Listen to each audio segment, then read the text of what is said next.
Last 3-4 days back ఎప్పుడు మందకృష్ణ గురించి మాట్లాడినా కదా.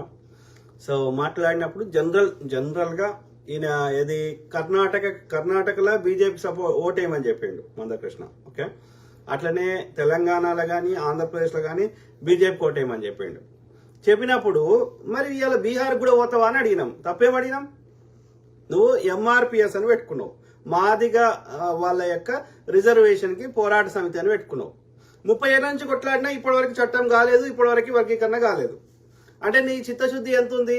ఇప్పుడు తెలంగాణ ఉద్యమం చేసి తెలంగాణ కావాలని కొట్లాడి తెలంగాణ తెచ్చుకున్నాం. అంటే జల్లికట్టు 200 ఏళ్ళ సాంప్రదాయము, జల్లికట్టుకు వ్యతిరేకంగా వాళ్ళు పోరాటం చేసి జల్లికట్టుకి అది సాధ్యమని తెచ్చుకున్నారు, చట్టం చేయించుకున్నారు. అర్థమైందా? సో అట్లా నువ్వు ఏదన్నా తీసుకోండి, పోరాటం చేసి ఎన్నో సాధించుకున్నారు. మొన్న యొక్క రైతులకు 3 నల్ల చట్టాలు తెస్తే పోరాటం చేసి రైతుల యొక్క నల్ల చట్టాలని తీసేయమని పోరాటం చేసి ఆ విధంగా 700 మంది ప్రాణాలు పోయినా కానీ వాళ్ళు ఆ యొక్క అంత దుర్మార్గుడైనటువంటి నీచుడు నికృష్టుడైనటువంటి ఆ అదాని పేరు మీద దేశానికి సంపదను దోసుకొని తింటున్నా పిల్లలు లేరని చెప్పుకునేటోడు, నేను కాపలా కుక్క లెక్క ఉంటా అని చెప్పినవాడు ఇవాళ మొత్తం దేశ సంపదని దోసుకొని పోతున్నాడు. ఇన్ని చిన్న దేశాలు తిరిగి కూడా ఒక్క దేశంతో ఒక డీల్ చేసుకురాలి. ఎందుకు తిరుగుతుండ అయినా? ట్రినిడాడ్లో ఏముందని పోయిండు? గనాకి ఎందుకు పోయిండు? అయితే వాళ్ళకి చిల్లర వారేసి అవార్డులను ఇప్పించుకుంటున్నాడు. లేదు అంటే అదానికి ఎయిర్పోర్టో సీపోర్టో కాంట్రాక్ట్లు ఇప్పించుకుంటున్నాడు. కానీ ఖర్చు పెట్టి తిరుగుతుంది ఎవరి పైసలతోటి చెప్పండి? ఆర్టీఐ కింద వాడేమో ఆర్టీఐ చట్టం తెచ్చినోడేమో దొంగనంట. డాక్టర్ మన్మోహన్ సింగ్ గారు ఉన్నప్పుడు పిఎం రిలీఫ్ ఫండ్ ఉంటే అది ఆర్టీఐ కింద వచ్చేది. దాంట్లో వచ్చిన పైసలు ఎవరు డొనేట్ చేసిండ్రు, వాటిని ఎక్కడ ఖర్చు పెడుతున్నాం అంతా పారదర్శకంగా ఉండేది. వాడేమో స్కామ్లు అంట. వీడేమో నీతిమంతుడు వచ్చేసి దాన్ని పిఎం కేర్ ఫండ్స్ గా పేరు మార్చి అది ఆర్టీఐ కింద రాకుండా చేసుకుని ప్రజలకు చెప్పడంట. ఇవన్నీ చేస్తుంటే మేము వాడిని అడిగితే నీకేం వచ్చిందిరా? నువ్వు ఒక మాదిగ రిజర్వేషన్ పోరాట సమితి అని పెట్టుకున్నాడువి, మరి ఇక్కడ మాదిగొల్ల హక్కుల కోసం పోరాటం చేయి. ఎవడాపిండు? నువ్వు ఓసారి ఈ పార్టీ కోటి, ఓసారి ఆ పార్టీ కోటి, నీకెందుకు రాజకీయాలతోటి? నీ ఏ పార్టీ అధికారం ఉన్నావు, నీ హక్కుల కోసం పోరాటం చేయి.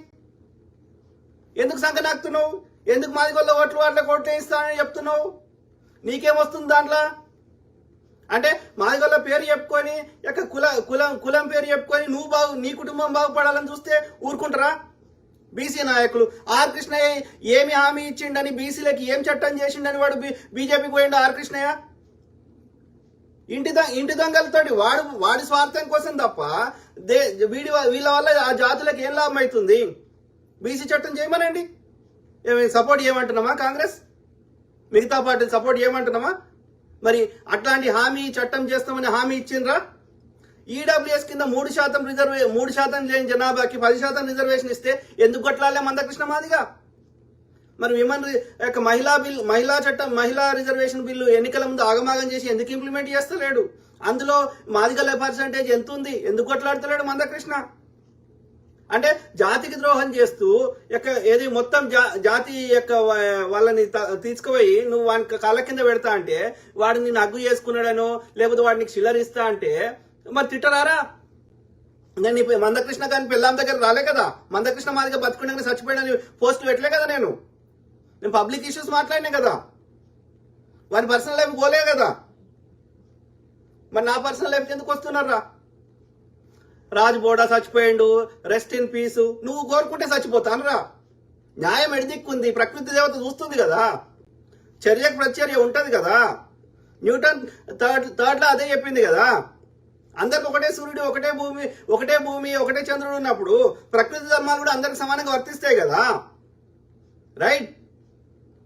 అంటే ఎంత నీచానికి దిగజారుతావు నీ స్వార్థం కోసం?